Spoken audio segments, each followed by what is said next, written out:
yang Tuhan kehendaki. Maka dari itu kita harus belajar akan firman daripada Tuhan, supaya saudara dan saya itu melakukan apa yang dikehendaki Tuhan. Tapi banyak orang Kristen bukan melakukan kehendak Tuhan, tapi melakukan pekerjaan Tuhan.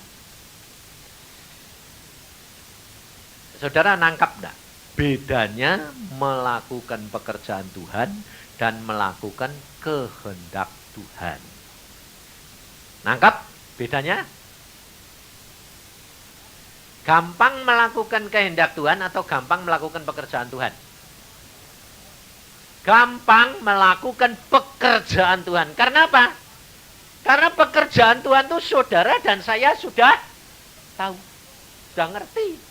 Karena apa? Baca Alkitab. Dari Alkitab kamu tahu kok. Kerjaan Tuhan itu apa semua. Betul kan? Tapi melakukan kehendak Tuhan itu yang susah. Betul. Nah, Tuhan Yesus pernah pesan dan dia ngomong sendiri terhadap Bapaknya di surga. Saudara tadi doa toh, nyanyi toh, merupakan doa toh, bahwa saudara kepingin supaya kemuliaan Bapa itu dinyatakan. Betul tak? Kita baca di dalam Yohanes pasal yang ke-17.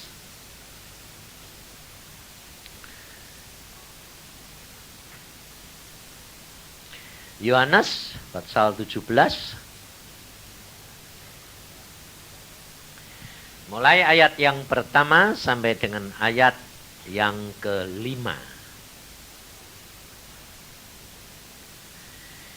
Demikianlah kata Yesus, lalu ia menengadah ke langit dan berkata, Bapa, telah tiba saatnya, permuliakanlah anakmu, supaya anakmu mempermuliakan engkau.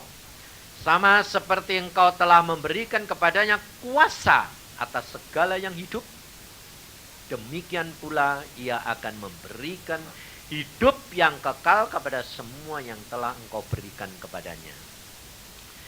Inilah hidup yang kekal itu, yaitu bahwa mereka mengenal engkau, satu-satunya Allah yang benar, dan mengenal Yesus Kristus yang telah engkau utus.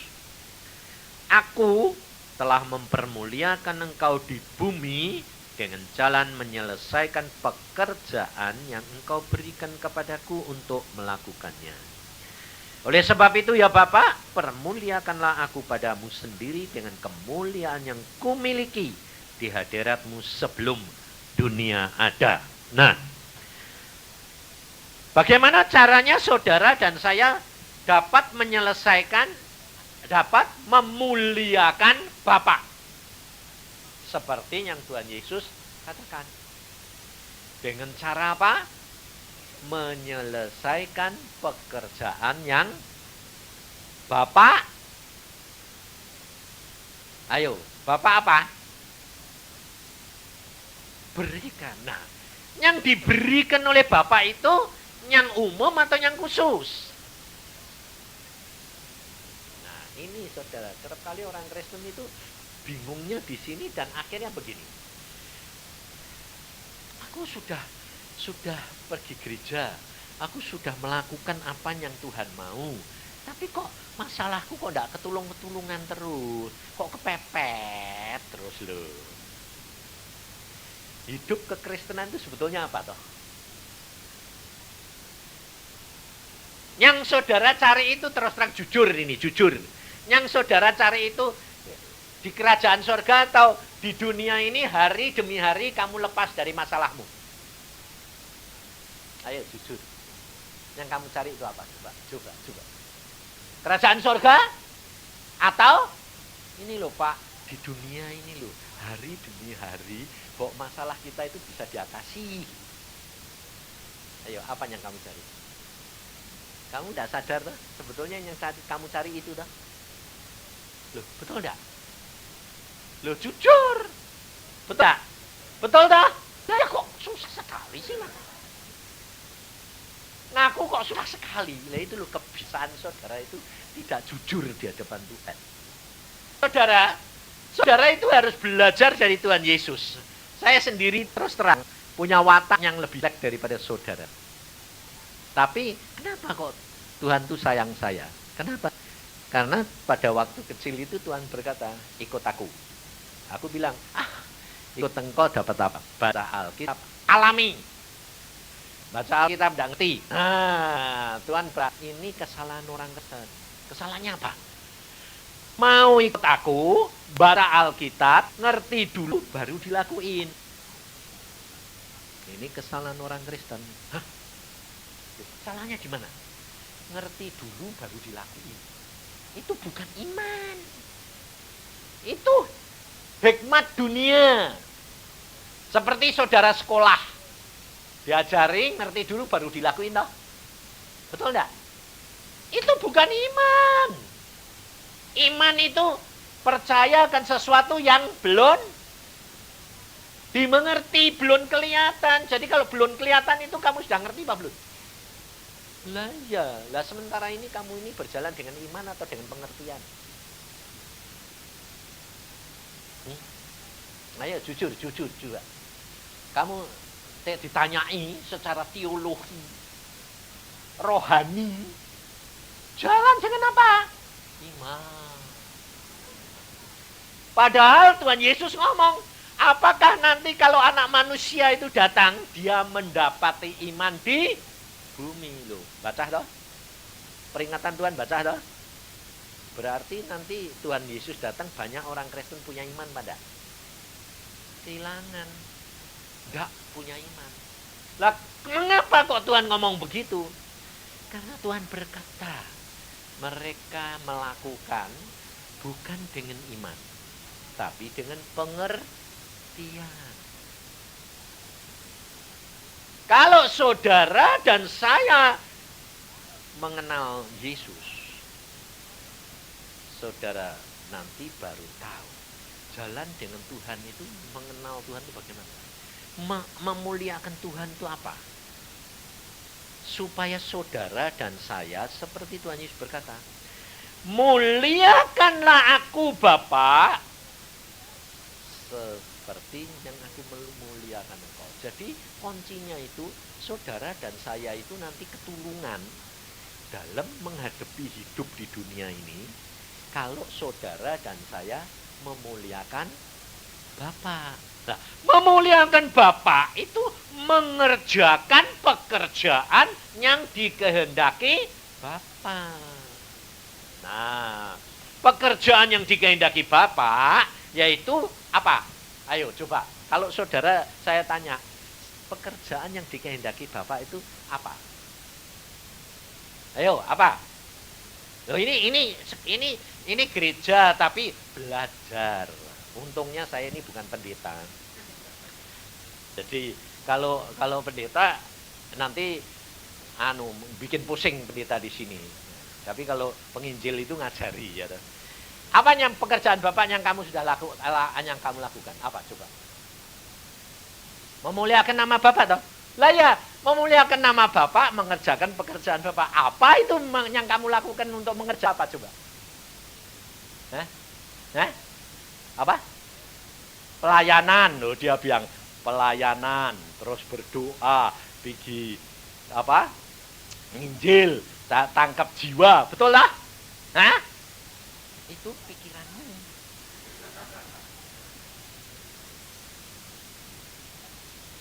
Makanya saya tuh baca Alkitab tuh sudah ratusan kali, tapi Tuhan selalu ngomong Pak, baca terus nak, baca terus. Kenapa? Alkitab itu luar biasa Tuhan. Bukakan rahasia sehingga apanya? Saudara benar-benar mengenal Yesus itu luar biasa.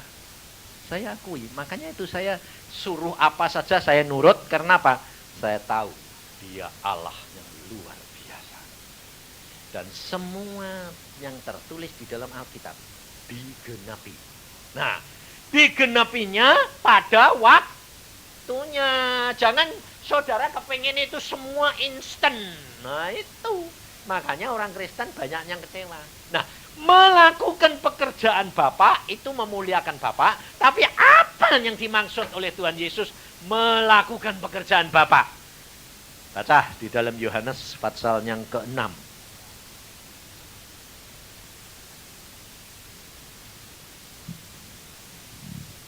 Supaya saudara dan saya itu ngalami kenyataan yang sungguh, dan menjadi orang Kristen itu bukan teori. Real, Tuhan itu luar biasa. Kamu di dalam kesulitan kayak apapun, di dalam Tuhan itu kecil. Tidak ada masalah yang tidak bisa diselesaikan. Saya ngalami semua, saudara. Baik dalam kesehatan, baik dalam keuangan, baik dalam damai sejahtera, baik dalam rumah tangga, baik dalam apa saja, Tuhan itu luar biasa. Saya ngalami semua. Maka dari itu saya kepingin saudara ngalami. Karena apa? Mengenal Yesus itu segala-galanya luar biasa.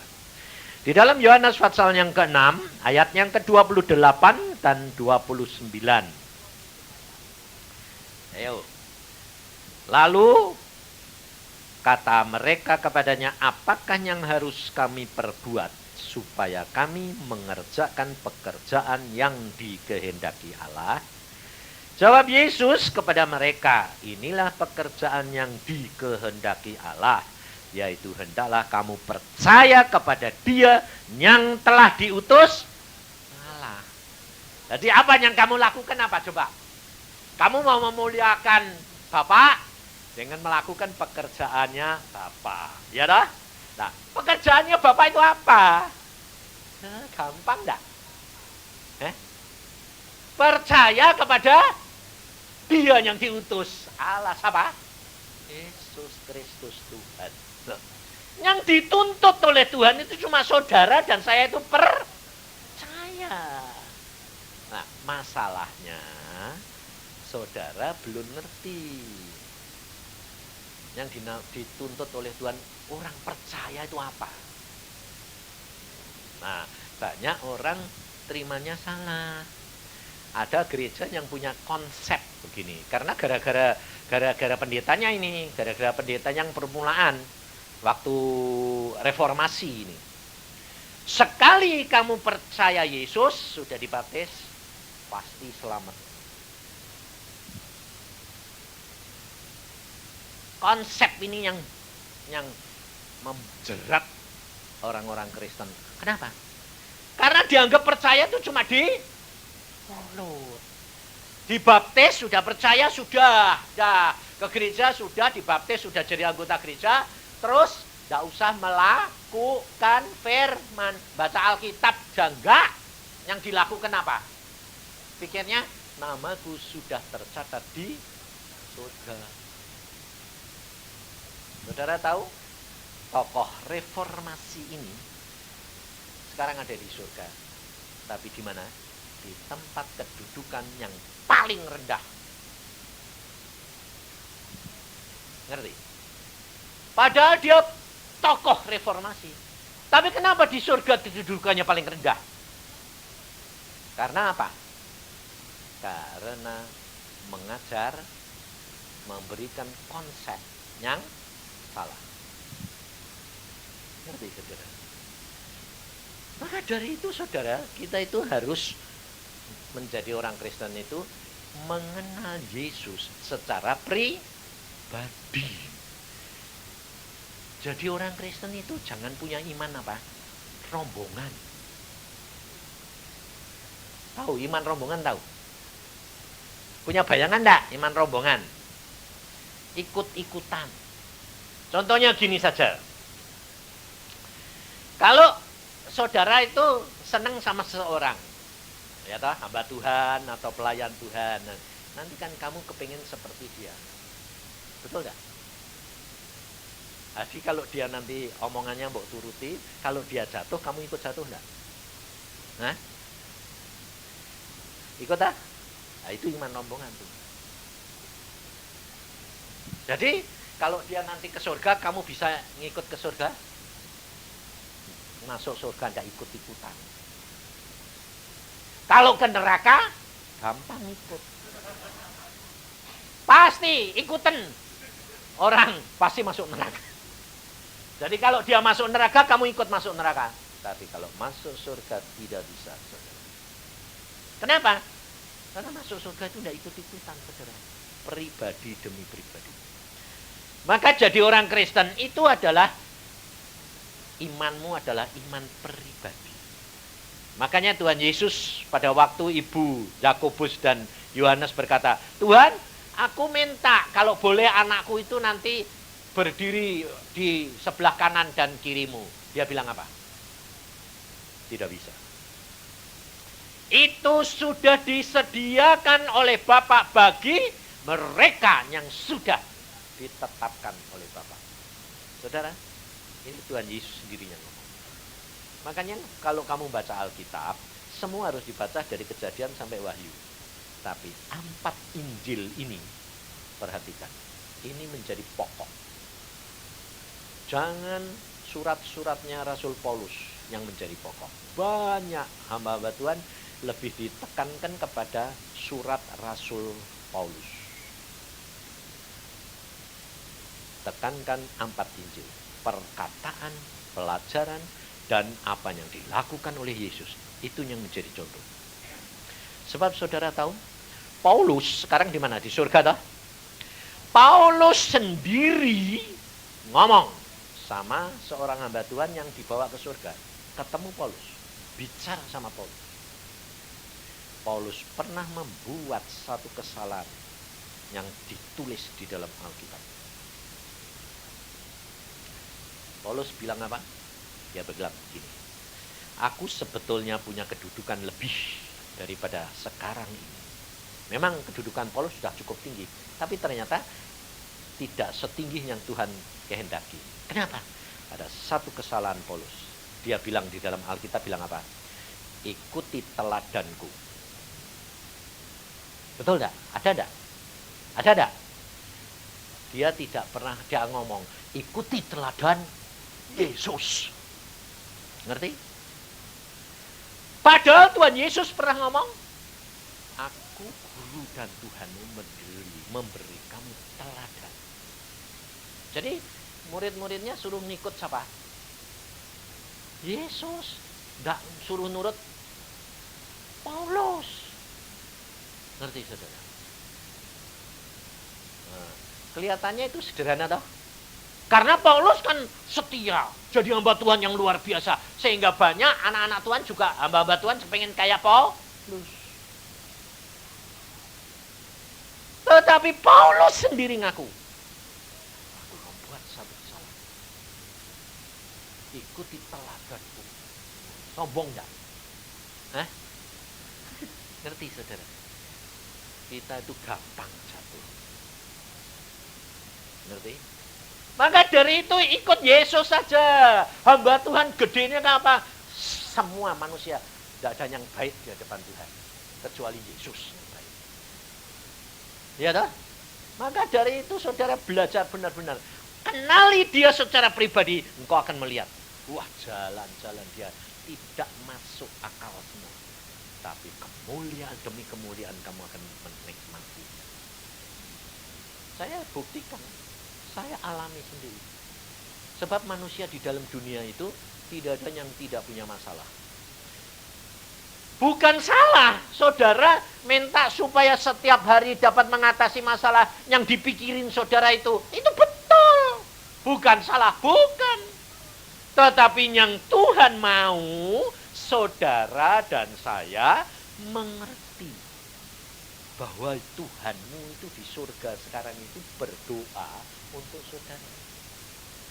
Makanya dia berkata, aku utus Roh Kudus untuk menyertai saudara dan saya. Jadi saudara di dalam dunia, Tuhan Yesus ngomong apa? Hari ini ada kesusahannya, hari ini sendiri. Besok kesusahan, besok. Jadi tidak usah mikiri hari esok. Lah itulah. Caranya bagaimana supaya saudara dan saya itu hari hidup kekristenanmu itu hari demi hari. Jadi tidak memikirkan hari esok.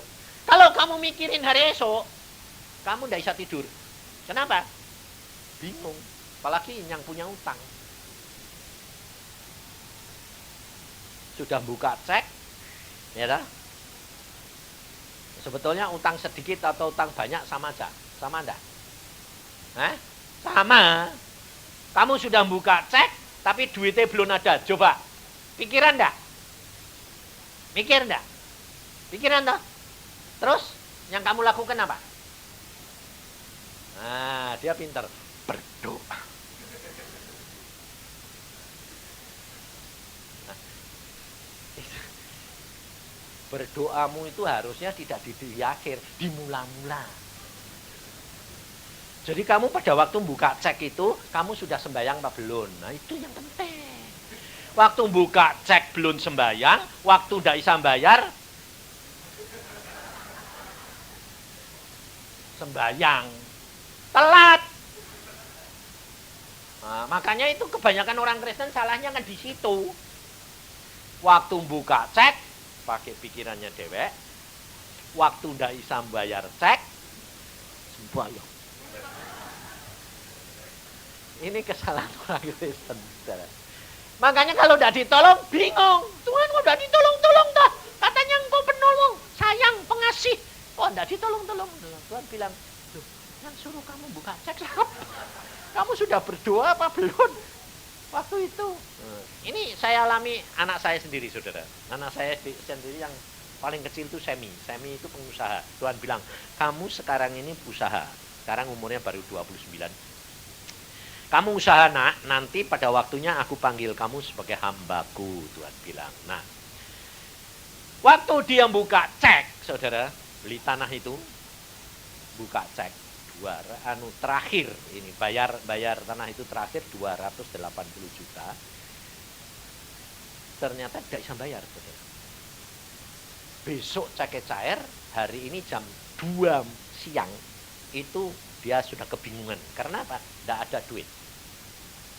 Terus dia bilang gini, waduh Pak, aku ini sudah buka cek, tapi besok cair, tidak bisa bayar. Wah repot ini Pak. Saya bilang, kamu pada waktu buka itu kamu sembayang enggak? Oh sembayang. Dia yakin, memang yakin, benar dia. Aku sembayang Pak. Tuhan bilang buka, tak buka. Padahal belum yakin, belum tahu bahwa tanahku ini laku pada. Ternyata tanahnya tidak laku. Nah, tak punya duit. Akhirnya dia bilang gini, terus piye Pak? Bagaimana Pak? Aku bilang, ini nyangkut namamu loh Pak. Wong aku iki anake Yusa. Ngerti saudara? Lah aku bilang kurang ajar. Kok gotong-gotong namaku. Nah, pada waktu itu lalu saya bilang gini. Oke. Terus apa pikiranmu? Apa itu saya tidak tahu. Sembahyang. Dia bilang, "Kelung apa?" Tuhan boleh kok Pak. Aku bilang boleh karena kau sudah kepepet terus pikiranmu jalan atau jalannya Tuhan. Ya tapi bolehlah. Kalau kamu itu tidak ngalami, tidak percaya. Sebab manusia, anak muda itu paling susah saudara. Dikasih tahu kalau tidak ngalami. Makanya saya paling senang sama Tuhan bilang, kalau berdoa buat anak saya, Tuhan prosesen suruh ngalami. Biar ngerasain, wis gepeng baru bertobat. Nah, ternyata anak saya bilang boleh ya, silakan hubungin teman saya. Dia bilang, Om, pinjam duit Om. Dia tahu anak saya, dia bilang, berapa? 280 juta. Kapan? Besok Om. Oke. Langsung oke, saudara. Nggak pakai jaminan, nggak apa-apa. Oke. Kowe anaknya bapakmu, aku ngerti ya Om. Aku bilang. Habis itu, si teman saya ini telepon saya, saudara. Telepon saya bilang gini, Bisa, kenapa? Anakmu tadi telepon aku, pinjam duit 280 juta. Kapan? Besok. Terus kamu bilang apa? Oke, wong dia anakmu. Aku bilang, jangan ngawur. Loh kenapa? Sembayang dulu. Nanti tidak bisa balik, sampai mau kembali. Aku ngawur. Oh yo, aku kok tidak sembayang ya Pak? Karena kue anakmu jadi aku percaya. Ngawur aku bilang itu. Terus dia sembayang, saudara. 4 jam kemudian, itu jam 3 kurang sedikit dia telepon. Betul Pak. Gak boleh. Tuhan ini bilang jangan. Wah untung Pak aku mbok inget ke sembayang. Coba tak pinjemnya aku turut salah. Betul enggak? Turut salah enggak? Karena bukan kehendak Tuhan. Ngerti saudara? Biarpun itu anakku, manusia itu selalu melihat manusia, dipercaya. Tapi saya mengatakan, cari kehendaknya Tuhan.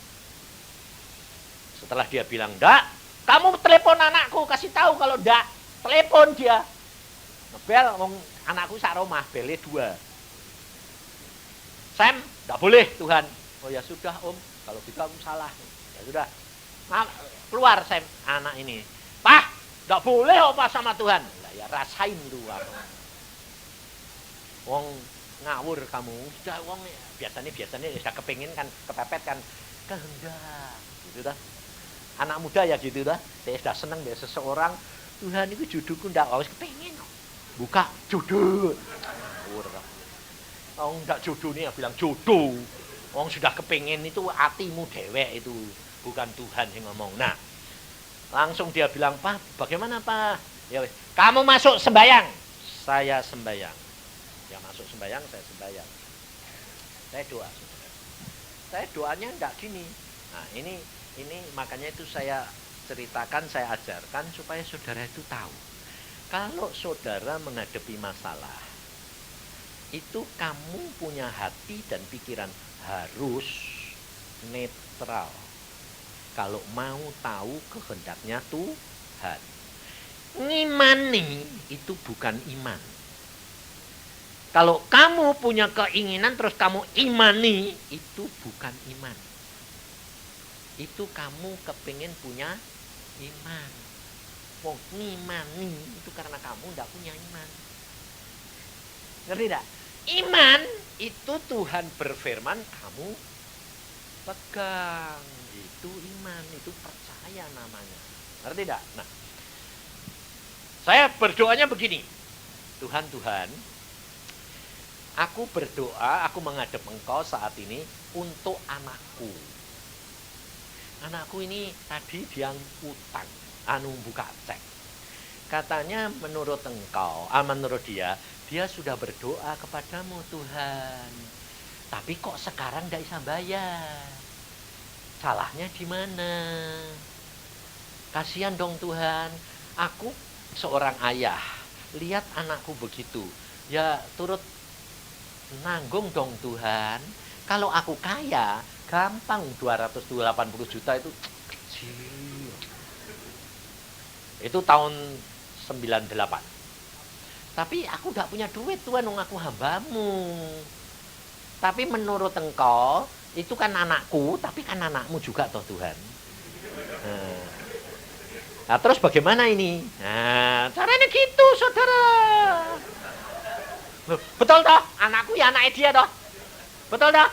Nah, terus aku jadi itu diam, jangan lalu tolong dong Tuhan, kasihani dong Tuhan. Itu namanya ngerayu tapi tidak bisa itu, gombal. Diam. Nah, apa yang aku harus lakukan? Roh Kudus, Engkau penolongku. Apa yang aku harus berbuat? Demikian saya diam, saya bilang sama Roh Kudus, Engkau penolongku. Apa yang saya buat? Muncul saudara di sini. Itu caranya Tuhan. Muncul di otak. Waktu saya dibawa ke surga. Jadi saya diingatkan pernah saya dibawa ke surga. Loh, kok ingat ke surga? Loh, Tuhan, aku lihat jalanannya surga itu emas semua. Aku lihat jalanan emas gitu, langsung timbul pikiran gini. Ayo Tuhan, Engkau itu kan kaya, jalanannya emas, kerikile emas. Wes lah Tuhan, kerikile itu lo tendangan. Ngerti saudara? Saya yakin saudara dek sembahyang tidak pernah gitu. Rawani toh? Entah kowe wani. Rawani tidak berani. Karena apa? Karena kamu sendiri belum kenal. Aku pada waktu aku diingatkan gitu, langsung timbulan, ya Tuhan, kowe itu kaya raya loh Tuhan. Jalanannya mas, kerikil lewe tendangan lah. Masuk ke kantongku, cukup. Tuh, saya ngomong gitu saudara. Habis itu damai sejahtera luar biasa. Lalu saya bilang, terima kasih Tuhan, Aku pokoknya tahu bahwa dengan peristiwa ini engkau akan menyatakan kemuliaan dan jalan keluar. Amin. Jam 4 selesai saya sembahyang. Jadi sembahyangnya sebentar, tapi kenapa kok sak jam? Karena ya itu, setelah mengungkapkan kayak orang cerita, jangan sembahyang itu diborong kabeh. Itu namanya laporan. Itu rak sembahyang. Saudara itu kalau menghadap Tuhan tuh kerap kali orang Kristen tuh banyak laporan tapi tidak sembahyang. Sembahyang itu kamu ngomong, tunggu. Sebab komunikasi dari dua arah. Saya sendiri pernah dibawa Tuhan ke surga, lihat mejanya Tuhan, doa orang Kristen. Saya lihat sendiri. Tuhan Yesus duduk di tahta, ini mejanya itu dari kayak batu giok tapi wah bagusnya luar biasa, tebal. Lalu saya bilang, Tuhan bilang, kamu berdiri di belakang, sebelah saya. Ya, Tuhan duduk, saya berdiri, saya lihat. Itu apa sih Tuhan? Kok kertas kok muncul sendiri? Centung.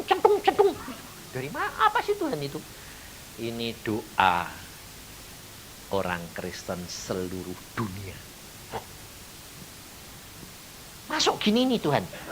Itu pada waktu saya dikasih lihat itu tuh, zaman sekarang sudah ada fax. Zaman itu tahun berapa itu saya belum ada fax. Aku bilang, ini apa alat apa? Nanti di dalam zamanmu ada alat seperti itu. Baru keluar fax, baru aku ngerti. Oh fax. Di dunia sekarang ada fax, keluar dewek kertas. Gitu tuh. Tapi oh fax. Dulu tuh saya sudah lihat saudara, ternyata di surga itu ada. Tapi tidak kayak fax, keluar gini, pluk. Apa sih Tuhan? Doa orang Kristen. Lah kok milih dalan dewek gitu? Kok di sini? Tuhan berkata apa? Segala sesuatu berjalan dengan sendirinya karena firman. Nah terus, taunya bagaimana Tuhan? Kamu lihat. Aku udah tahu kok Tuhan kok cepat banget. Yang di sini ini doa yang ditangguhkan. Belum di ACC langsung. Yang lo doa kamu kan ada yang ditangguhin toh ya, belum ditolak, belum. Yang di tengah doa yang dijawab segera, itu langsung ditandatangani Tuhan. Saya lihat, loh ini kok yang di tengah kok mau tanda tangan ini? Ini yang sudah urgen, harus segera dijawab. Yang sebelah sini dilihat saja. Bilang kenapa Tuhan ini tidak mau lihat? Itu doanya ditolak, tidak ada artinya, buang aja. Disingkirin gitu terus hilang, saudara. Oh gitu. Lah, tak pikir gini, saya mikir gini. Ya, makanya saya tahu kalau saya masih hidup di dunia itu gini. Pikiranku jalan terus. Dong, fact cepetnya kayak gitu, cek. Loh kok isan baca itu piye? Kalau kita baca halaman kan lama toh. Ini Tuhan tuh cepetnya lah biasa. Kok bisa cepetnya kayak gitu? Lalu Tuhan tuh ngerti pikiranku, saudara. Saat aku memikir gitu, Tuhan berdiri. Tuhan bilang gini, kamu duduk di tempatku, aku mau pergi sebentar. Kamu gantiin duduk di tempatku. Oh ya, wah beneran pikirku. Saya duduk, pantesan, saya bilang pantesan Tuhan itu bacanya cepet. Langsung saudara tahu saya sendiri waktu duduk di kursinya dia. Langsung itu surat selembar itu folio itu lihat tak, belum ada sedetik sudah terbaca semua. Jadi di sana itu baca itu enggak kayak di dunia, cepet langsung udah tahu. Oh ya betul. Oh ya ini. Wah ini. Oh buang. Langsung. Aku bilang pantesan Tuhan itu cepetnya kayak gitu. Wah langsung saya seneng. Lihat doa nih orang Kristen seluruh dunia ini. Macam-macam toh. Aneh-aneh gitu. Ini ditunda. Ini dijawab. Ini dibuang. Setelah waktu Tuhan datang sudah berdiri di samping saya. Aku bilang, Tuhan ini yang harus ditandatangani Tuhan. Cepat ini. Lalu Tuhan ini mesam-mesem cuma baik. Tak pikir-pikir Tuhan kok ini tandatangani cepat-cepat kok. Diem aja. Lupa saudara. Tempat duduk yang tak duduk. Dia nanda tangani piye itu. Wong dia berdiri, aku yang duduk. Ngerti saudara? Tapi dia itu rendah hatinya, luar biasa. Itu kalau saya yang jadi bos tak usir. Lah ya toh, berdiri. Enggak dia. Dia diem, dia mesem, dia bilang. Ya. Aku bilang, kenapa sih Tuhan kok ya. Terus sadar aku, oh ya tempat duduknya. Aku bilang, maaf Tuhan, ampun tempat duduknya tak duduk. Lalu Tuhan ngomongnya apa saudara tahu? Baik kalau kamu mengerti rendah hatinya Tuhan. Ngerti saudara? Setiap kesalahanmu, Tuhan biasanya menunggu sampai engkau menyadari. Ngerti? Di situ saya mengenal dia dan situ hatiku hancur. Kerendahan hatinya dia luar biasa. Maka dari itu saudara kenali dia secara pribadi. Waktu saya berdiri, dia duduk, tanda tangani. Ini yang harus segera dijawab. Saudara, saya ngalami. Peristiwa anak saya cuma mengatakan, Tuhan, kalau engkau mau, kerikile tendang. Cukup. Jam 4 tepat. Saya selesai, telepon berdering. Saya mau ketemu Pak Yusa. Ya, saya. Kenapa? Pak, saya baru dari bank. Saya mengirim uang buat kamu 400 juta. Aku bilang, buat apa? Aku gak butuh duit. Aku bilang gitu. Tuhan merintah aku ngirim uang kepadamu 400 juta buat kamu dan anakmu. Ngerti saudara? Padahal orang itu tidak utang budi. Orang itu bukan orang yang kaya raya. Ngerti saudara? Sampai akhirnya saya bilang, sebentar. Saya tidak langsung bilang, puji Tuhan. Enggak. Kalau saudara dapat gitu langsung puji Tuhan toh. Karena hatimu sudah kepengen toh. Nah itu aku enggak. Aku bilang sebentar. Saya mau berdoa. Saya pegang telepon itu, saya berdoa. Ngomong, dia orang itu dengar. Tuhan, apa gunanya? Apa maksudmu mau kirim duit 400 juta? Saudara, Tuhan ngomong apa? Baru kamu tadi sembahyang, mbok nendang krikile. Tak tendang kok kowe bingung. Loh, mbok tendang sungguh. Loh, lah kamu tadi sembahyangnya sungguhan enggak? Sungguhan. Lah ya sudah, aku ya sungguhan. Ini karena aku tahu ini urgen. Terima. Lah terus buat apa? 40 juta untuk hamba-hambaku, 1/10. 80 juta untuk kamu sendiri. 280 juta berikan anakmu. Oh, mbok bayar sekarang Tuhan. Sehari ini aku sudah bayar dan kabulkan doamu. Mengapa? Karena anakmu pada waktu menandatangani cek, dia sudah berdoa kepadaku. Dan aku yang buka jalan buat anakku. Ngerti saudara? Mustahil bagi manusia, tapi tidak mustahil bagi Tuhan. Ngerti saudara? Kita kerap kali membatasi Allah. Mungkin saudara bilang, ya itu cuma sedikit. Bagi Tuhan, 1 triliun itu debu. Wong jalanane emas, krikile emas. Saudara tahu di surga itu berlian itu gunung-gunungan. Udah jadi loh. Bukan belum diasah, sudah jadi gede-gede gunung-gunungan. Sampai saya bilang, wih luar biasa Tuhan. Harta benda milikku, Tuhan berkata. Apa yang kurang? Hanya engkau, anak-anakku di dunia kurang percaya. Tidak mengenal akan diriku. Maka dari itu di dalam Mazmur 37 bilang apa? Tuhan menetapkan langkah-langkah orang yang hidupnya berkenan. Apabila jatuh, Tidak geletak loh.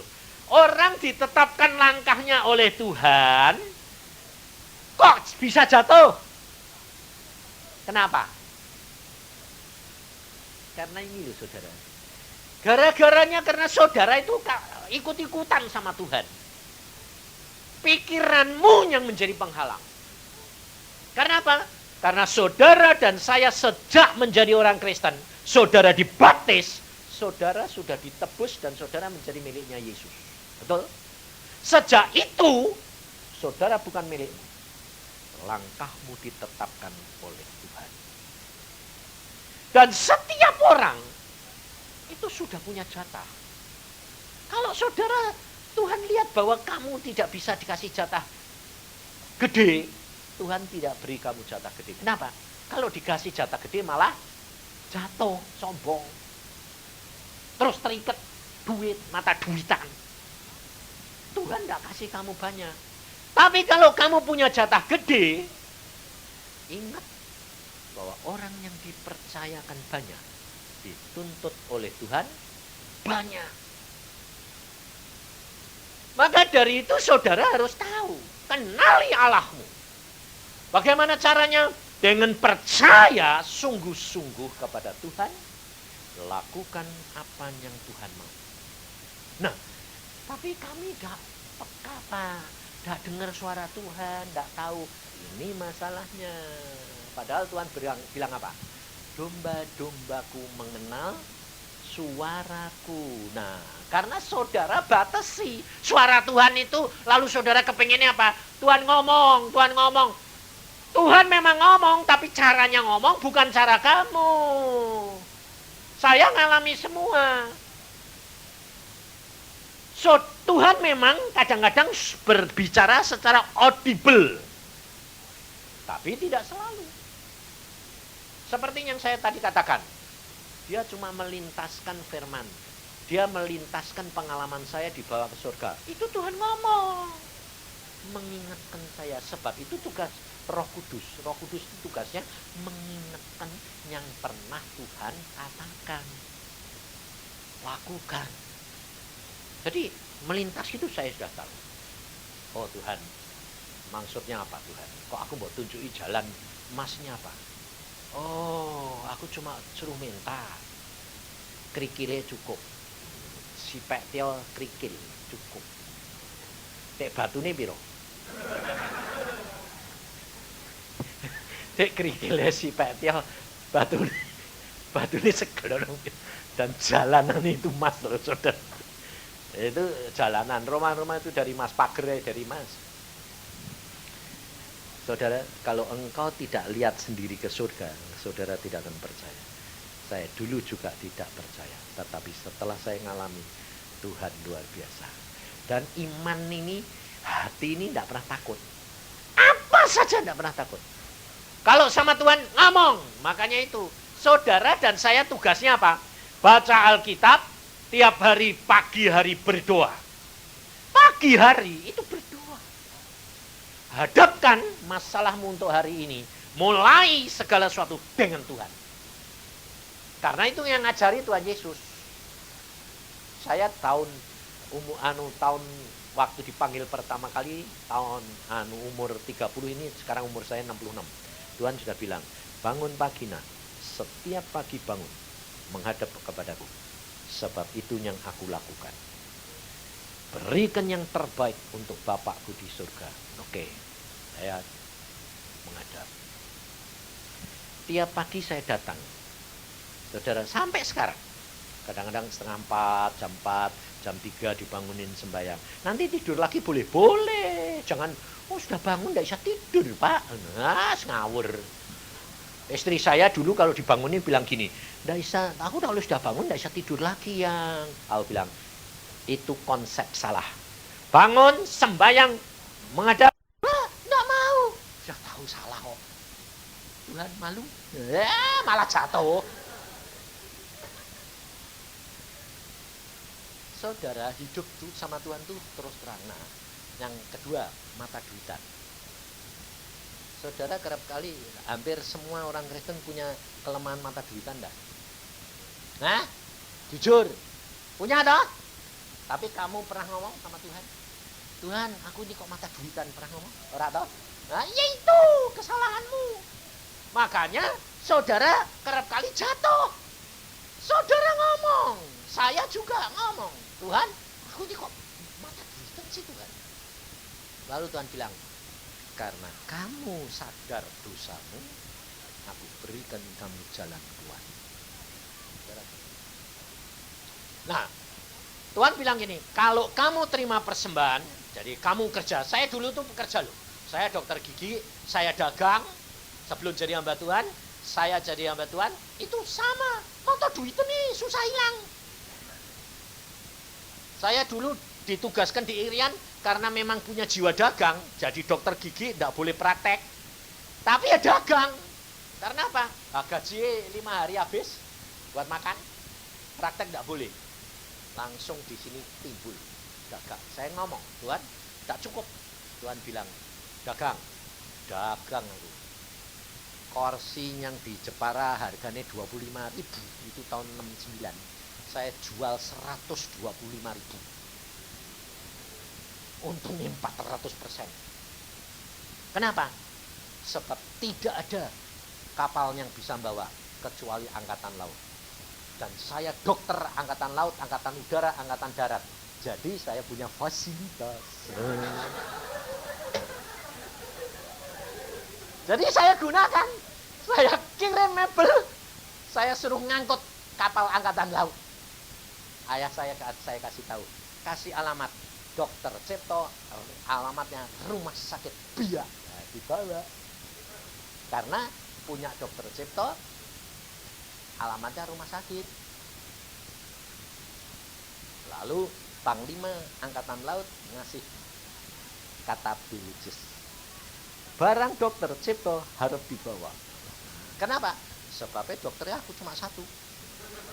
Dia tidak ngasih ini, tidak tak rawat gue ya. Ngerti saudara? Jadi saya dagang saudara, kaya. Tapi kalau Tuhan berkata, kamu masih mata duitan. Kamu bilang, mana?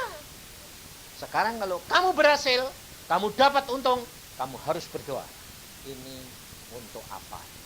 Bukan untuk kamu. Diberikan jalan keluar.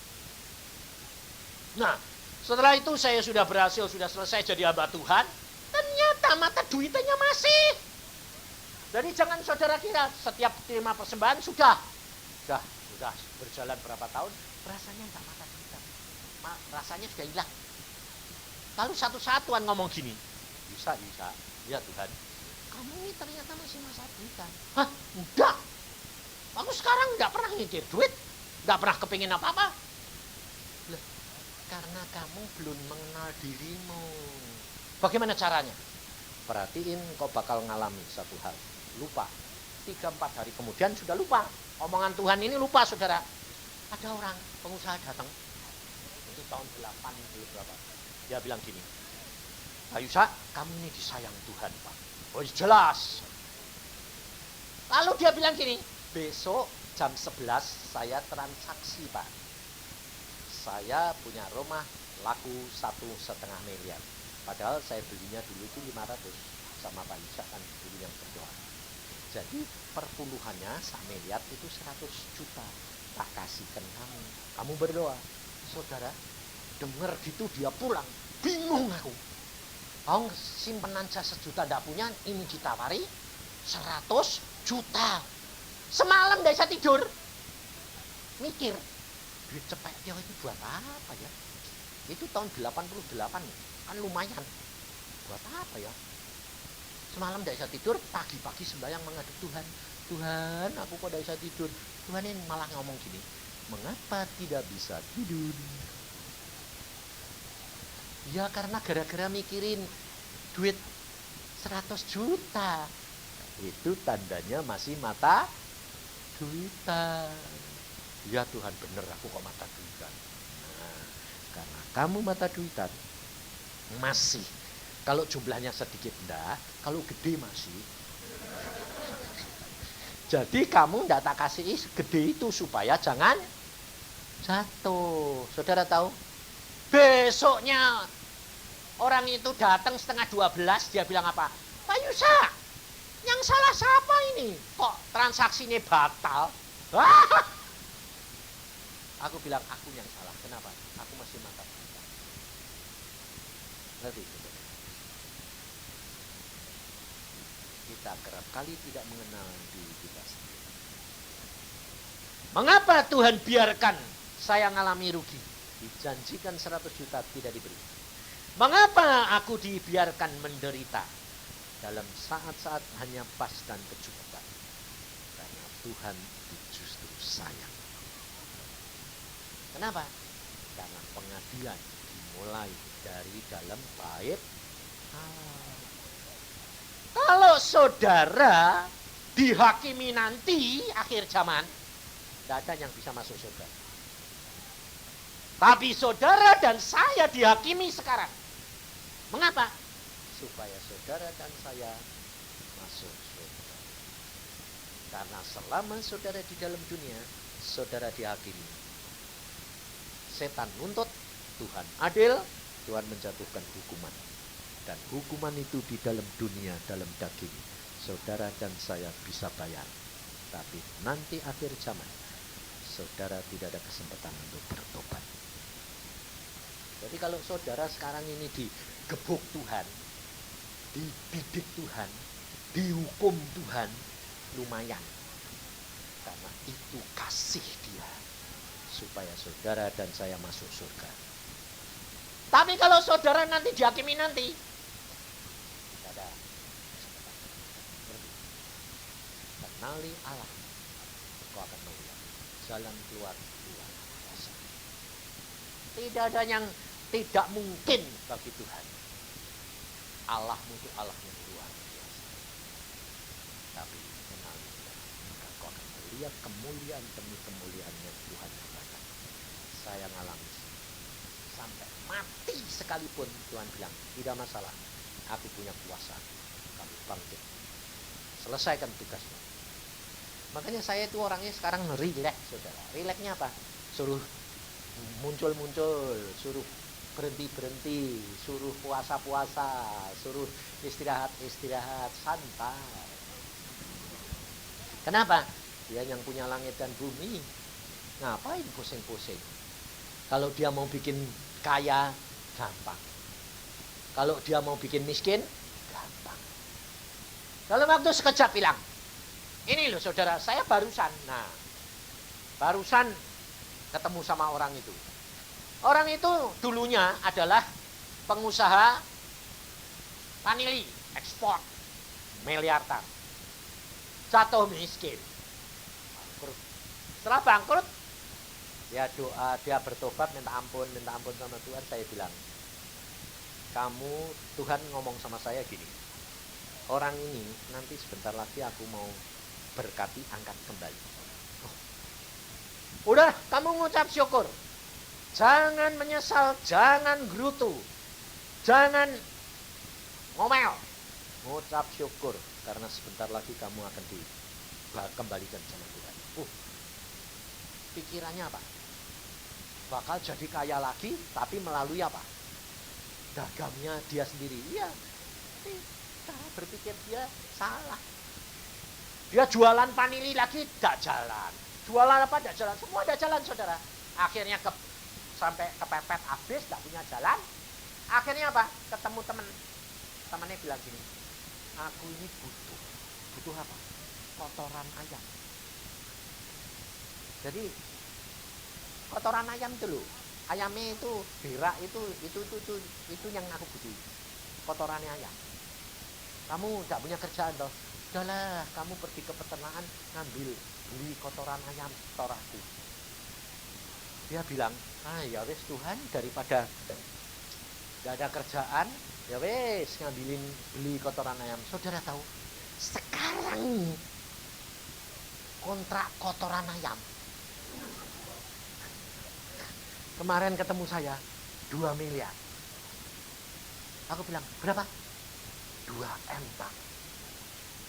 Kontrak. Loh, kamu ngumpuli kotoran ayam bisa? Lah ya aku ngumpuli sejawa semua tak kumpulin. Orangnya tidak usah buang, aku sih ngambilin. 2M. Sekarang kaya raya kembali. Caranya Tuhan yang aneh. Dulu jual Panili wangi. Sekarang jual kotoran ayam. Tapi kekayaannya sama. Rumahnya sekarang banyak. Mobilnya banyak. Aku bilang, tiap kali. Ya, 2M. Jadi ya aku bisa beli mobil BMW, beli rumah, beli apa. Lalu kotoran ayam. Aku bilang, caranya Tuhan itu gitu. Iya, aneh ya Pak. Nah, pikiranku kan dulu kerja wangi mosok iki kok. Tapi aku sekarang ngucap syukur Pak. Kenapa? Kalau kotoran ayam tidak ada yang ngerebut. Loh, betul dah? Betul dah? Teh, jualan sing wangi rebutan. Teh, jualan kotoran ayam mau. Tapi setelah kamu tahu hasilnya mau enggak? Mau, mesti mau. Jalan Tuhan bukan jalan kami. Pikiran Tuhan bukan pikiran kami. Kenali Tuhan, dia akan membuka jalan. Dia menetapkan langkah-langkah. Dia akan membawa kamu ke dalam kebahagiaan bersama.